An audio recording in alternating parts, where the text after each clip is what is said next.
6 महीने से ज्यादा लंबी जंग, मिसाइलों की गरज, हॉर्मूज में तनाव और अब अमेरिका ने खुद का मैदान ही बदलने का फैसला कर लिया है। इस बार निशाना सिर्फ ईरान के मिसाइल ठिकाने नहीं है, इस बार निशाना है ईरान की अर्थव्यवस्था। वॉशिंगटन से संदेश आया है कि अब तेहरान को सिर्फ सैन्य दबाव से नहीं बल्कि बैंकिंग, तेल, शिपिंग, टेक्नोलॉजी, गोल्ड और डिजिटल एसेट्स जैसे आर्थिक रास्तों पर दबाव डालकर कमजोर किया जाएगा। और इस अभियान को नाम दिया गया है ऑपरेशन इकोनॉमिक आउटकास्ट।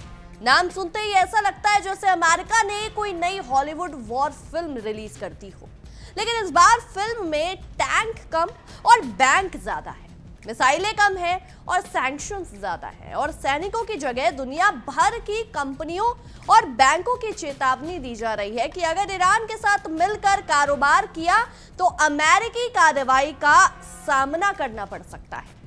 अमेरिकी ट्रेजरी सेक्रेटरी स्कॉट बेसेंट ने इस अभियान की तुलना दूसरे विश्व युद्ध के डी डे से की है, यानी अमेरिका इसे एक निर्णायक आर्थिक अभियान के तौर पर पेश कर रहा है।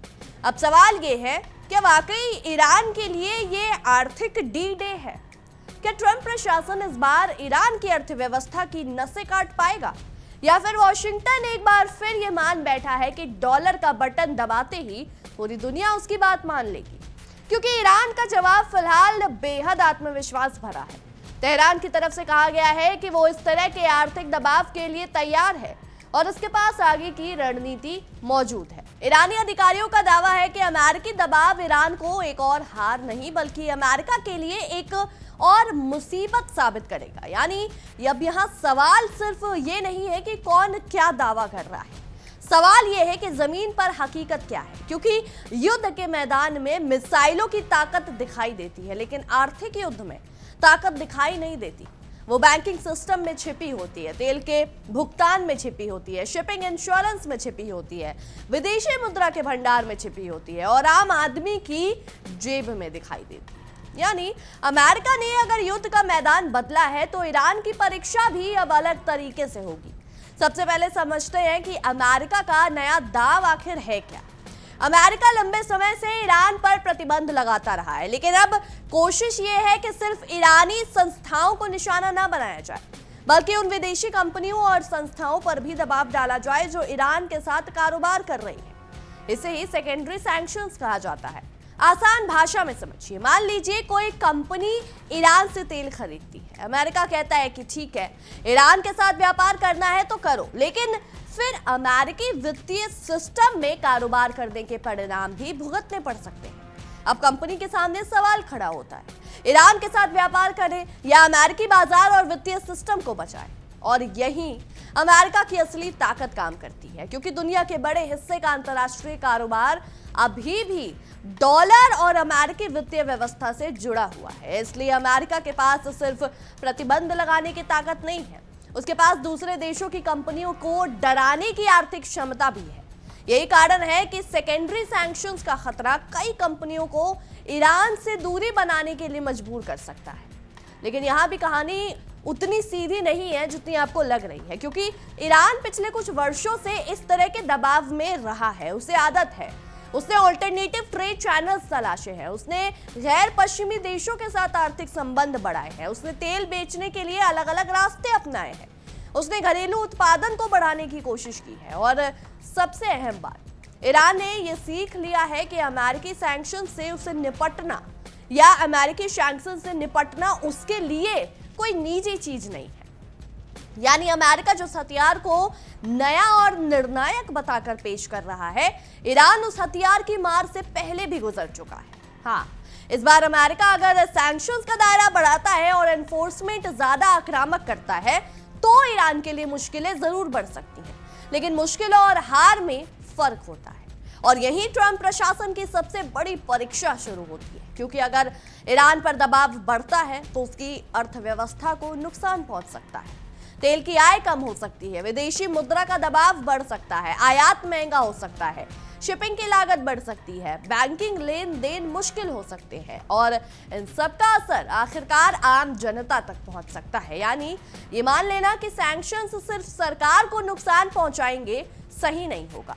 आर्थिक प्रतिबंधों का सबसे बड़ा असर अक्सर आम लोगों की जिंदगी पर पड़ता है। दवाइयां महंगी हो जाती हैं, जरूरी सामान महंगा हो सकता है, व्यापार में लागत बढ़ जाती है, रोजगार पर असर पड़ता है और महंगाई का दबाव बढ़ सकता है। यही वजह है कि आर्थिक युद्ध की असली कीमत अक्सर उस जनता को चुकानी पड़ती है जिसका फैसला लेने में कोई सीधा सीधा हाथ भी नहीं होता। अब सवाल यहाँ पर उठता है कि ट्रंप प्रशासन ये कीमत समझती है या फिर वॉशिंगटन के रणनीतिक कमरों में बैठे लोगों को लगता है कि सैंक्शंस की एक फाइल निकलेगी, आदेश जारी होगा, एडवाइजरी जारी होगी और तेहरान अगले दिन झंडा लेकर आत्मसमर्पण कर देगा। अगर ऐसा होता तो दुनिया की राजनीति शायद बहुत आसान होती, लेकिन इतिहास बताता है हमें कि आर्थिक दबाव हमेशा राजनीतिक सरेंडर में नहीं बदलता। कई बार प्रतिबंध किसी देश की अर्थव्यवस्था को कमजोर करते हैं, लेकिन उसकी सरकार को अपनी रणनीति बदलने के लिए मजबूर नहीं कर पाते। कई बार उल्टा होता है, दबाव बढ़ता है और देश ऑल्टरनेटिव पार्टनर्स की तलाश तेज कर देता है। ईरान के मामले में यही सबसे महत्वपूर्ण बिंदु है। चीन ईरान के लिए हमेशा से एक अहम आर्थिक साझेदार रहा है। अगर चीन और ईरान के बीच व्यापारिक संपर्क बने रहते हैं तो अमेरिकी सैंक्शंस की पूरी रणनीति की प्रभावशीलता पर सवाल उठ सकता है, क्योंकि तब वॉशिंगटन के सामने एक बहुत बड़ा सवाल होगा। क्या वो चीन पर भी उसी स्तर का दबाव डाल सकता है? क्या वो चीनी कंपनियों को सेकेंडरी सैंक्शंस की धमकी देगा? और क्या वो चीन के साथ आर्थिक टकराव को बढ़ाने का जोखिम उठाएगा? अगर ऐसा होता है तो क्या ईरान को घेरने की कोशिश अमेरिका चीन टकराव का एक और मोर्चा खोल देगी? यही तो जियोपॉलिटिकल मजाक है। वॉशिंगटन एक देश को आर्थिक रूप से अलग थलग करने निकलता है और रास्ते में कई दूसरे देशों से आर्थिक बहस शुरू हो जाती है। अब रूस को भी देखिए, रूस खुद लंबे समय से पश्चिमी सैंक्शंस झेल रहा है, इसलिए रूस और ईरान के पास सैंक्शन से बचने का एक्सपीरियंस है, अनुभव है। ये कहना गलत होगा कि रूस और चीन मिलकर ईरान को पूरी तरह अमेरिकी प्रतिबंधों से बचा लेंगे, लेकिन दोस्तों इतना जरूर है कि ईरान के पास कुछ ऐसे रास्ते मौजूद हैं जिनके कारण उसे पूरी तरह अकेला करना आसान नहीं होगा, हम कह सकते हैं। यानी अमेरिका के पास ताकत है, लेकिन ईरान के पास ऑप्शंस है, और वैश्विक राजनीति में ऑप्शंस होना बड़ी चीज है। अब बात करते हैं ईरान के उस 2 साल के ब्लूप्रिंट के दावे की। ईरानी अधिकारियों ने कहा है कि उनके पास अमेरिकी दबाव से निपटने के लिए योजना है। सवाल उठता है कि क्या यह योजना सचमुच इतनी मजबूत है? इसका जवाब अभी किसी के पास नहीं है, क्योंकि किसी भी सरकार का दावा या किसी भी दावे पर सरकार का दावा और जमीन पर उसकी क्षमता दो अलग चीजें। ईरान का दावा है कि वो तैयार है, लेकिन असली परीक्षा तब होगी जब सैंक्शंस वास्तव में उसकी तेल आय, बैंकिंग और व्यापारिक नेटवर्क पर ज्यादा प्रभाव डालेंगे। अगर ईरान वैकल्पिक व्यापार बनाए रखता है, अगर तेल बेचता रहता है, अगर विदेशी मुद्रा का संकट नियंत्रण में रहता है और अगर जरूरी सामान की सप्लाई जारी रहती है, तो तेहरान का दावा मजबूत साबित होगा। लेकिन अगर आर्थिक दबाव तेजी से बढ़ता है, अगर मुद्रा कमजोर होती है, अगर महंगाई बढ़ती है, अगर कारोबार ठप पड़ने लगता है, तो फिर सवाल उठेगा कि 2 साल की योजना आखिर कितनी तैयार थी? यानी अभी सिर्फ बयान है, फैसला आने वाले महीनों में होगा। अब यहाँ ट्रंप प्रशासन के लिए भी एक बड़ा खतरा है। अगर उसने इकोनॉमिक डी डे जैसे बड़े शब्द का इस्तेमाल किया तो उससे उम्मीदें भी बहुत बड़ी हो गई हैं। मान लीजिए 6 महीने बाद ईरान अभी भी खड़ा है, तेल की कुछ बिक्री जारी है, व्यापार के वैकल्पिक रास्ते काम कर रहे हैं, चीन और दूसरे साझेदार उससे जुड़े हुए हैं और ईरान की सरकार अमेरिकी शर्तें मानने से इनकार कर रही है। तब सवाल होगा, इतना बड़ा डी डे आखिर कहां गया? यही समस्या बड़े बड़े राजनीतिक नारों की होती है। जब शब्द बहुत बड़े होते हैं तो नतीजा भी उसी स्तर का देना पड़ता है। अगर अमेरिका कहता है कि वो ईरान को आर्थिक रूप से पूरी तरह आइसोलेट कर देगा, अलग थलग कर देगा, तो दुनिया देखेगी कि क्या वो सच में ऐसा कर पाता है, और अगर नहीं कर पाता तो उसके सैंक्शंस आर्किटेक्चर की क्रेडिबिलिटी पर भी सवाल उठेंगे। अब एक और महत्वपूर्ण पहलू, तेल। ईरान की अर्थव्यवस्था के लिए तेल बेहद महत्वपूर्ण है। अगर तेल की बिक्री पर ज्यादा दबाव आता है तो ईरान की आय पर सीधा असर पड़ सकता है। लेकिन तेल का बाजार सिर्फ ईरान की समस्या नहीं है। अगर ईरानी तेल की सप्लाई में बड़ी गिरावट आती है तो वैश्विक तेल बाजार भी इसका रिस्पॉन्स देगी, प्रतिक्रिया दे सकती है। और अगर तेल महंगा होता है तो उसका असर अमेरिका सहित पूरी दुनिया के देशों पर पड़ेगा। यानी अमेरिका ईरान की अर्थव्यवस्था पर दबाव डालते हुए खुद भी ऊर्जा बाजार की प्रतिक्रिया से पूरी तरह बच नहीं सकता। यहाँ फिर वही सवाल सामने आता है, क्या ट्रंप प्रशासन ने हर संभावित परिणाम की कीमत जोड़ी है? क्योंकि सैंक्शंस लगाना आसान है, उनके अनइंटेंडेड कॉन्सिक्वेंसेस को, यानी जो अप्रत्याशित जो उसके परिणाम निकलेंगे, उसको संभालना मुश्किल हो जाता है। अब आते हैं हॉर्मुज स्ट्रेट पर। हॉर्मुज सिर्फ ईरान और अमेरिका के बीच तनाव का हिस्सा नहीं है, यह वैश्विक ऊर्जा व्यापार के लिए बेहद महत्वपूर्ण समुद्री रास्ता है। अगर यहाँ तनाव बढ़ता है तो शिपिंग रेट्स बढ़ सकते हैं, शिपिंग लागत बढ़ेगी, इंश्योरेंस की कॉस्ट बढ़ सकती है, ऑयल के प्राइस ऊपर जा सकते हैं और इसका असर दुनिया के हर बड़े बाजार पर पड़ सकता है। यानी अमेरिका अगर ईरान को दबाने के लिए आर्थिक रास्ता अपनाता है तो ईरान के पास भी कुछ ऐसे जियोपॉलिटिकल कार्ड्स हैं जिनका असर अमेरिका से बाहर जाकर पूरी दुनिया पर पड़ सकता है। अब यहाँ एक बात साफ कर देना आपके लिए जरूरी है, इसका मतलब ये नहीं है कि ईरान के पास कोई जादुई बटन है जिससे वो अमेरिकी अर्थव्यवस्था को एक झटके में तबाह कर देगा, ऐसा नहीं है। ईरान की अपनी आर्थिक कमजोरियां हैं, उसकी अपनी चुनौतियां हैं, लेकिन अमेरिका को भी यह समझना होगा कि सामने वाला देश पूरी तरह असहाय नहीं है। और यही शायद ट्रंप प्रशासन के लिए सबसे परेशान करने वाली बात है, क्योंकि अगर सामने वाला देश पहले से सैंक्शंस के बीच में जीना सीख चुका है तो हर नए सैंक्शन पैकेज का असर पहले जैसा नहीं होता। अब बात कर लेते हैं डॉलर की। अमेरिका की सबसे बड़ी ताकत, आर्थिक ताकत सिर्फ उसकी जीडीपी नहीं है, असली ताकत उसकी फाइनेंशियल रीच है। दुनिया का बड़ा हिस्सा अमेरिकी बैंकिंग नेटवर्क, डॉलर और अमेरिकी वित्तीय संस्थानों से जुड़ा हुआ है, इसलिए वॉशिंगटन सैंक्शंस को हथियार की तरह इस्तेमाल कर सकता है, लेकिन हर हथियार की तरह उसका भी ओवर यूज जोखिम पैदा कर सकता है। अगर दुनिया के दूसरे देश ये महसूस करने लगे कि डॉलर का इस्तेमाल लगातार जियोपॉलिटिकल प्रेशर के लिए किया जा रहा है तो वो अल्टरनेटिव पेमेंट सिस्टम की तरफ तलाश तेज कर देंगे। अगर दुनिया के दूसरे देशों को यह महसूस होने लगे कि डॉलर का इस्तेमाल लगातार जियोपॉलिटिकल प्रेशर के लिए किया जा रहा है तो वो अल्टरनेटिव पेमेंट सिस्टम की तलाश तेज कर सकते हैं। ये प्रक्रिया रातों रात डॉलर को खत्म नहीं कर देगी, लेकिन धीरे धीरे डाइवर्सिफिकेशन बढ़ सकती है। और अगर ऐसा होता है तो लंबे समय में अमेरिकी फाइनेंशियल लेवरेज पर असर पड़ सकता है। यानी आज अमेरिका जिस ताकत के भरोसे ईरान को घेर रहा है, वही ताकत भविष्य में दूसरे देशों को अल्टरनेटिव रास्ते तलाशने के लिए मोटिवेट यानी प्रेरित भी कर सकती है। कितना शानदार पैराडॉक्स है। आप दुनिया को डॉलर से रातों रात या दुनिया को हमेशा डराते हैं डॉलर से, ऐसा माहौल बना दे कि दुनिया डॉलर पर अपनी निर्भरता कम करने लगे। अब वापस ईरान पर आते हैं। ईरान के सामने चुनौती बड़ी है, लेकिन उसकी स्थिति को कल तक सब खत्म वाली भाषा में समझना गलत होगा। ईरान की अर्थव्यवस्था लंबे समय से सैंक्शंस के दबाव में रही है, वो पहले भी संकटों से गुजरी है। उसने कई बार व्यापार के नए रास्ते खोजे हैं, उसने घरेलू उत्पादन पर जोर दिया है और उसने अपने प्रमुख साझेदारों के साथ आर्थिक रिश्ते बनाए रखे हैं। इसका मतलब ये नहीं है कि ईरान को कोई परेशानी नहीं होगी, परेशानी होगी, लेकिन क्या वो इतनी बड़ी होगी कि सरकार की रणनीति बदल जाए? ये असली सवाल है। अब इस सवाल का जवाब आने वाले महीनों में मिलेगा। अब एक और महत्वपूर्ण बात बता दें आपको, सैंक्शंस का उद्देश्य अक्सर सरकार को दबाव में लाना बताया जाता है, लेकिन अगर इससे आम लोगों पर आर्थिक दबाव बढ़ता है तो क्या इससे सरकार कमजोर होती है या जनता में बाहरी दबाव के खिलाफ प्रतिक्रिया बढ़ती है?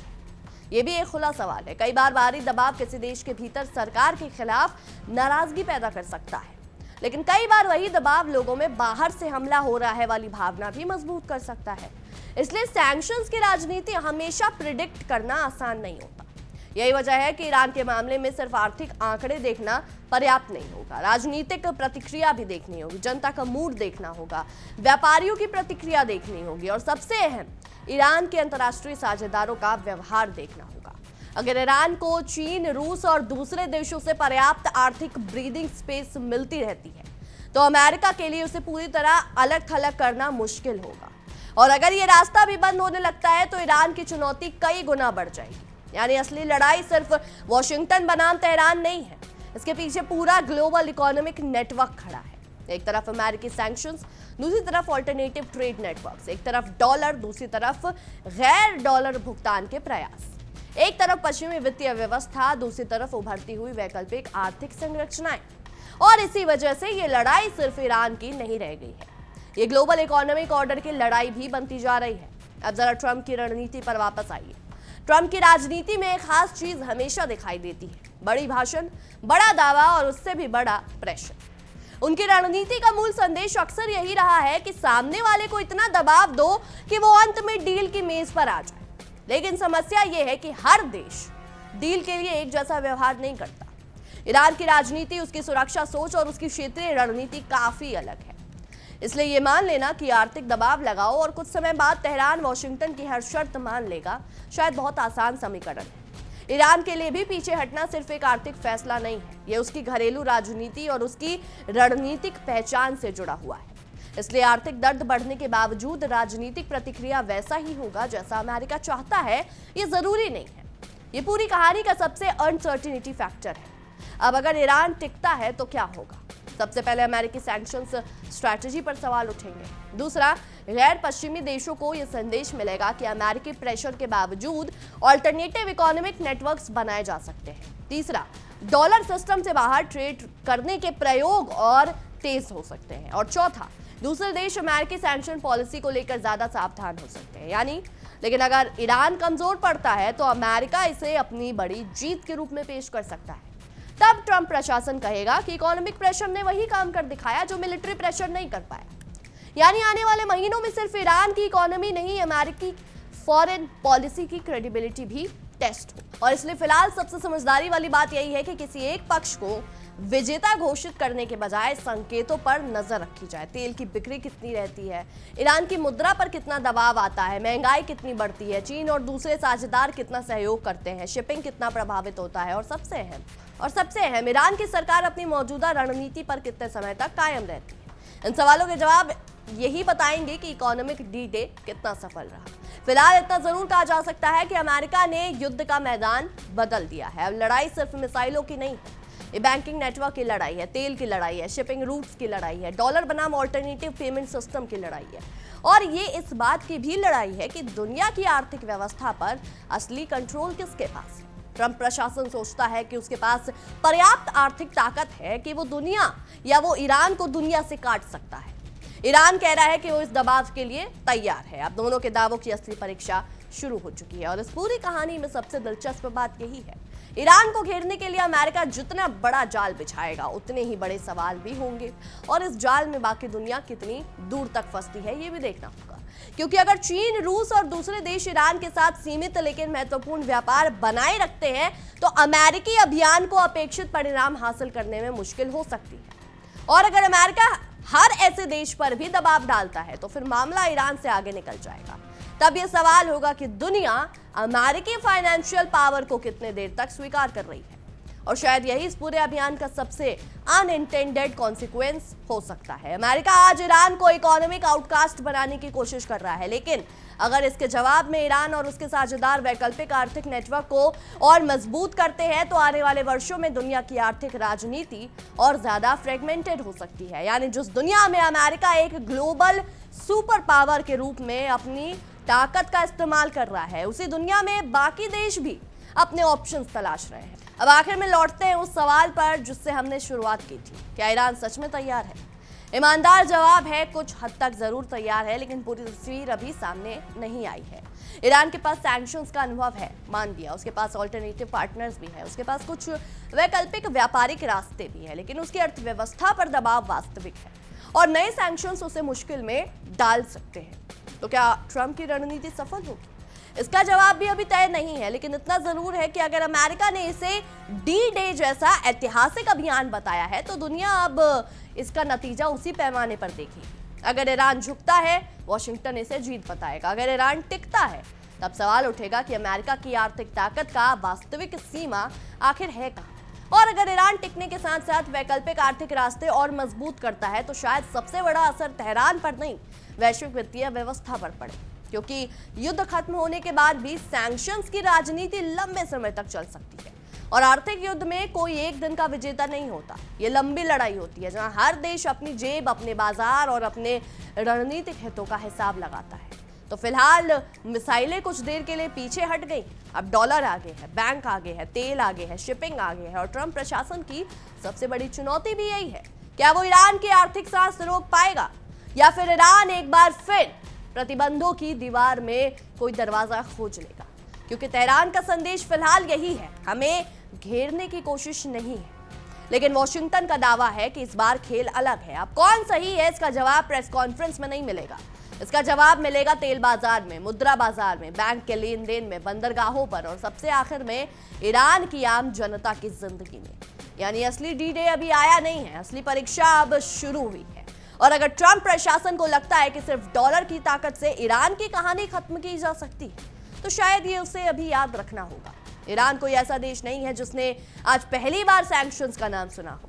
उसने वर्षों से दबाव झेला है, उसने रास्ते बदले हैं, साझेदार बदले हैं, व्यापार के तरीके बदले हैं और अब फिर एक नया आर्थिक चक्र शुरू हो रहा है। इसलिए अगला अध्याय बेहद दिलचस्प होगा, क्योंकि सवाल अब ये नहीं कि अमेरिका के पास कितना दबाव है, सवाल ये है कि ईरान के पास कितना धैर्य, कितने ऑप्शंस और कितनी रणनीतिक गुंजाइश बची है। और सबसे बड़ा सवाल, ट्रंप का आर्थिक शिकंजा आखिर ईरान की गर्दन तक पहुंचेगा या दुनिया की बदलती आर्थिक राजनीति में कहीं ऐसा ना हो कि शिकंजा कसते कसते अमेरिका को ही अपनी पकड़ का वजन महसूस होने लगे।